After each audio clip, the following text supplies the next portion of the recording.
We will move on to our first topic focus session.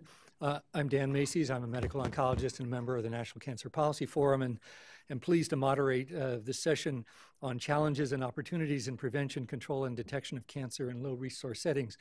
We have a highly interdisciplinary, multidisciplinary group of presenters that I think will give us a very well-rounded view of many of the facets of this topic, and we'll have 4 presentations followed by a panel discussion and open microphone for questions.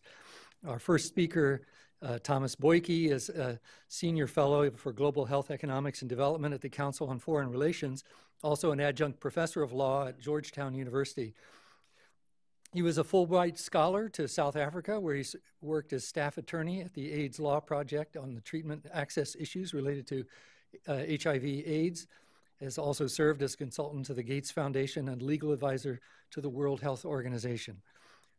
Professor Bollyky will be speaking on the economics of prevention, screening, and all those other things we're talking about.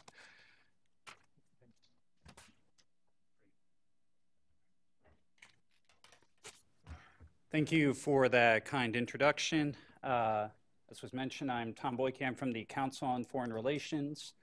Much of what I'm going to talk about here today is drawn from a task force report. So if the sources of some of the figures aren't otherwise indicated, that's where they're drawn from. This task force recently was convened by the councils, our first on global health in the over 100-year history of the Council, and it focused on the emerging crisis of non-communicable diseases, including cancer, in low- and middle-income countries. I had the honor of directing that task force, but it was co-chaired by Tom Donilon, who is President Obama's national security advisor for the bulk of his first term, as well as Mitch Daniels, Governor Mitch Daniels, who's now currently president of Purdue University. We had a number of people on this task force that will be familiar to you, including a number of former secretaries of Health and Human Services, heads of the CDC, Surgeon Generals, and the like. All right, so what did this task force look at? We looked at our NCDs, including cancer as a crisis in low and middle income countries. Is there a US interest in addressing those diseases, and what would be the practical, cost-effective role for collective action? In terms of what is the burden of non-communicable diseases overall in low and middle income country and what proportion of that is made up by cancer, it's roughly a fifth of the deaths in low and middle income countries arise from cancer, but they are rising quite fast. And that's some of the findings of this task force were that these diseases are rising much faster, younger, and worse, with worse outcomes. What do I mean by faster? Between 1990 and 2013, deaths from non-communicable diseases, including cancers, in low and middle-income countries increased 53%. That's roughly twice the rate of population growth. When you look at cancer specifically, some cancers are rising much faster than that. The burden of lung cancer in low-income countries is nearly increased 80% over that time. Breast cancer, 120%. Cervical cancer, nearly 30%, and leukemia, over 50%. This is faster rates than you would expect merely from population growth and the changing demographics of these countries. It's not just arising fast, it's arising in very young populations. The World Health Organization, when they look at premature deaths, as you may know, look at 70 and younger. As a task force, we decided to take a stricter standard. We looked at 59 and younger, and what you find in some regions, particularly sub-Saharan Africa and South Asia, 80% or more of that burden is arising in that very young working age population. It's not just arising young and increasing, prevalence increasing faster, it's having worse outcomes. When you look at case fatality rates from a number of these non-communicable diseases, including some cancers, diseases that are largely preventable, like cervical cancer, or entirely treatable, like childhood leukemia and some other childhood cancers as well, you really see an enormous difference in the death rates. So what's causing this? I think a lot of us coming in assume this was a byproduct of changing demographics in these countries, rising incomes, an unfortunate byproduct of success. And what you find is when you dig down on the numbers, actually, the increase from non-communicable disease in low-income countries is 300% faster than the decline from communicable diseases. It's a third faster in lower middle-income countries. A lot of the unhealthy lifestyle factors that people associate with the increase of cancers and non-communicable diseases, still relatively low in low and middle income countries. The burden of adult obesity, for instance, in low income countries is 5%. It's 7% in lower middle income countries. It's 35% in high income countries. So big difference. It's not just a matter of rising incomes. Recently in Health Affairs, we had a paper come out, look at the association between premature mortality and poverty, economic development. What you find is for many non-communicable diseases, including some cancers, and I'll get to that in a minute, they are more associated with poverty than a lot of the targets of our global health program. So for cancer in particular, stomach cancer, cervical cancer, leukemia have a closer association with poverty than, for instance, HIV or dengue fever. What is causing this? It's a combination of things. The first is that we've seen this demographic and epidemiological transition, but it is occurring in countries that are vastly poorer than the countries where this transition happened before. When OECD countries, high-income countries, reached a median life expectancy of 59, which was way back in 1946, the GDP per capita in those countries was $4,300. When low-income countries reached that median life expectancy, which just happened in 2012, the GDP per capita was $1,000, significantly poorer. It's not just that they are poor, they're also they have less developed health systems. Health spending in low and middle income countries has tripled over the last 20 years. That's good news, but it's still really low.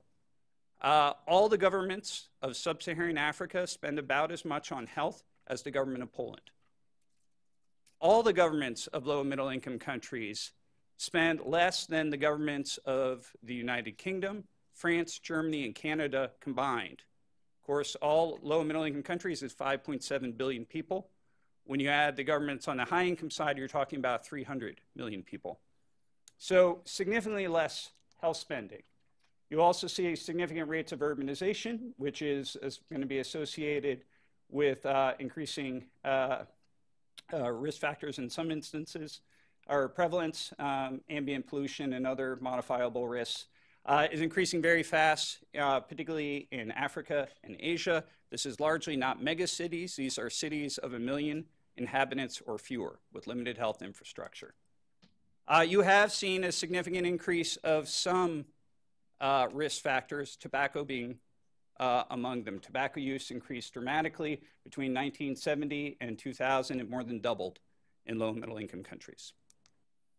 All right, so what is the case for increased donor engagement on cancer in low and middle income countries and other non-communicable diseases? Well, to start with, what are we doing now as the US government or the aid community? And sadly, the answer to that is not much. There are no established or dedicated programs or budget that the US government operates for aid in low and middle income countries for cancer. There are small-scale ad hoc efforts to integrate objectives into existing US global health programs. Overall, in 2013, we spent $10 million out of our budget of $8.4 billion for global health on NCDs. That works out to about 0.2 cents. For every dollar spent on global health aid went to non-communicable diseases. This pattern is largely similar for other bilateral donors on NCDs as well. So some of you may think, well, it's because we're spending on Ebola and other direct health threats to the United States. This is what we're worried about, and it's understandable our government would focus on direct health threats.